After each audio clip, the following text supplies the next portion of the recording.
আজকে যে স্ক্রিপ্টটি নিয়ে আলোচনা করব তা হলো এক প্রকার সকল ভারতীয়দের জন্যই 60 বছরের পর পেনশন নিশ্চিত করা।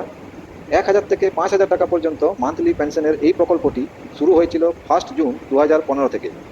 এর মেন উদ্দেশ্যই হলো গ্যারান্টেড মাসিক পেনশন নিশ্চিত করা সেই সমস্ত দেশবাসীর জন্য যারা আনঅর্গানাইজ সেক্টরে কর্মরত এবং 60 বছরের পরের ভবিষ্যৎ নিয়ে চিন্তিত।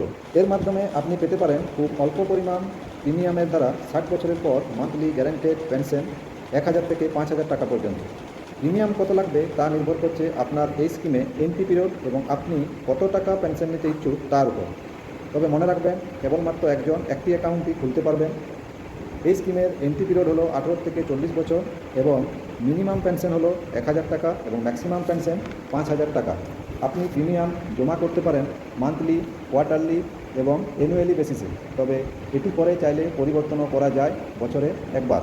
এতে আপনি 60 বছর বয়সের পর পাবেন ম্যাক্সিমাম 5,000 টাকা পেনশন এবং আপনার অবর্তমানে স্পাউসও পাবেন সেম অ্যামাউন্ট পেনশন। এবং স্পাউসের অবর্তমানে যে বা যাকে নমিনি অ্যাড করা থাকবে সে পেয়ে যাবে একত্রে 8,50,000 টাকা।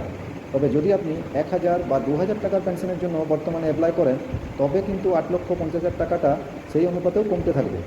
কত কমবে তা এই স্ক্রিনে দেওয়া চার্টটি ভালো করে লক্ষ্য করুন। এই অ্যাকাউন্টটি ওপেন করতে পারবেন যে কোনো ব্যাংক বা পোস্ট অফিসে।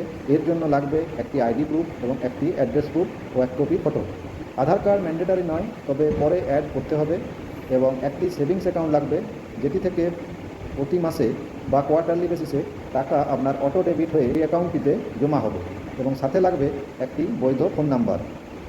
সেভিংস অ্যাকাউন্ট যেটি দিবেন সেটিতে অবশ্যই ব্যালেন্স রাখবেন।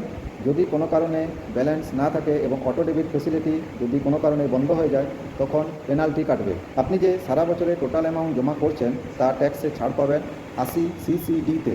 তবে যখন পেনশন পাবেন তা ট্যাক্সেবল হবে as per government tax rule. New tax সিস্টেমে কোনো ট্যাক্স বেনিফিট নেই।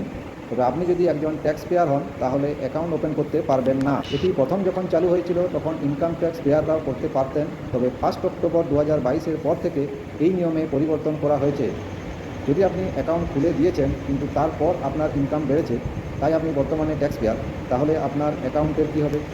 কোনো টেনশন নেই। ব্যাংকে গিয়ে কথা বলুন এবং আপনার জমানো টাকা সেভিংসের ইন্টারেস্ট সমেত একত্রে তুলে নিন এবং অ্যাকাউন্টটি ক্লোজ করে দিন। আপনি যদি ইপিএফ, এনপিএস, ইপিএফের মেম্বার হন তাহলেও এই অ্যাকাউন্ট ওপেন করতে পারবেন। এই অ্যাকাউন্টটিতে সরকারের কন্ট্রিবিউশন পূর্বে ছিল প্রায় 1,000 টাকার মতো, তবে বর্তমানে আর নেই, কারণ 1 এপ্রিল 2016-র পর গভর্নমেন্ট কন্ট্রিবিউশন দেওয়া বন্ধ করে দিয়েছে। যদি কোনো অ্যাকাউন্ট হোল্ডারের মৃত্যু হয়ে যায় বা দুরারোগ্য ব্যাধির কারণে অ্যাকাউন্ট মেনটেন করতে অসমর্থ হন, সেক্ষেত্রে অ্যাকাউন্ট ক্লোজ করে আপনার টাকা আপনি তুলে নিতে পারেন। অথবা অ্যাকাউন্ট হোল্ডারের মৃত্যুর পর স্পাউস চাইলে অ্যাকাউন্টটিকে কন্টিনিউও করতে পারেন।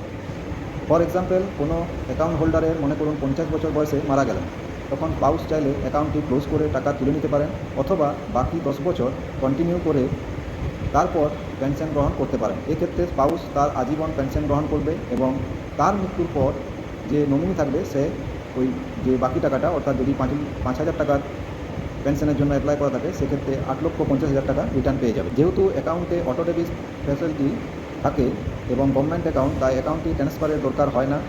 SMS-এর মাধ্যমে অথবা ব্যাংকে গিয়ে স্টেটমেন্টের মাধ্যমে আপনি আপনার যে ট্রানজ্যাকশন সেই ট্রানজ্যাকশন লিস্ট ডাউনলোড করে নিতে পারবেন। নমিনেশন ফ্যাসিলিটি বর্তমান আছে। আপনি বিবাহিত হলে অবশ্যই স্পাউসকে নমিনি করতে হবে এবং তার আধার কার্ডও লাগবে। আর যদি আপনি অবিবাহিত হন তাহলে যে কোনো কাউকে নমিনি করতে পারেন। আমি যে গভর্নমেন্ট পেনশন স্কিমটি নিয়ে আলোচনা করছি তার নাম নিশ্চয়ই এতক্ষণে আপনারা বুঝে গেছেন। যাই হোক, স্কিমটির নাম হলো অটল পেনশন যোজনা। এতে আপনি চাইলে 1,000 থেকে 5,000 টাকা পেনশন পেতে পারেন 60 বছর বয়সের পর। তার জন্য আপনাকে কত টাকা প্রিমিয়াম পে করতে হবে তার ক্যালকুলেশনটা আসুন একটু দেখে নিন। বাই ডিফল্ট দেখুন সেট হয়ে আছে যে এজ বক্সটিতে 18 থেকে 40। আমি আমার বয়স 30, সেই 30 দিলাম। মনে রাখবেন, যত কম বয়সে আপনি এন্ট্রি নেবেন প্রিমিয়াম ততই আপনার কম লাগবে। এরপর দেখুন জানতে চাইছে যে আপনি মাসে কত টাকা পেনশন নিতে চাইছেন। ড্রপ বক্সের থেকে সিলেক্ট করুন, দেখুন 1,000, 2,000, 3,000, 4,000 এবং 5,000। এরপরে আপনি যেটা পছন্দ করবেন সেই অনুযায়ী আপনি করতে পারেন। আমি এখানে 5,000টা সিলেক্ট করে দিলাম। এই 5,000 সিলেক্ট করে দেওয়ার পর আরেকটা অপশন দিচ্ছে যে আপনি টাকাটা জমা করবেন কখন, কোয়ার্টারলি বেসিসে, মান্থলি বেসিসে নাকি হাফ ইয়ারলি বেসিসে। আমি এখানে মান্থলি বেসিসে করে দিলাম, কারণ মান্থলি বেসিসে করে দিলে এটা চাপটা কম লাগে, মাসে মাসে দেওয়া যায়। এরপরে আমি রিটায়ারমেন্ট এজ দেখুন দেখাচ্ছে যে 60। এরপরে ক্যালকুলেশনে যখনই ক্লিক করছি তখন দেখা যাচ্ছে যে প্রতি মাসে আমার লাগছে 577 টাকা। অর্থাৎ আমাকে বাকি 30 বছর 577 টাকা করে প্রতি মাসে দিতে হচ্ছে। আমি টোটাল দিচ্ছি কত? 2,07,720 টাকা। এরপর প্রফিটটা দেখুন, আপনি 60 বছরের পর থেকে আজীবন পেনশন ভোগ করার সুবিধা পেলেন।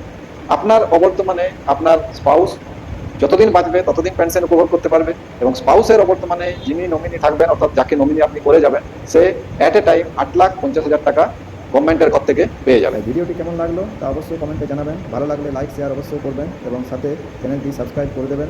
ধন্যবাদ।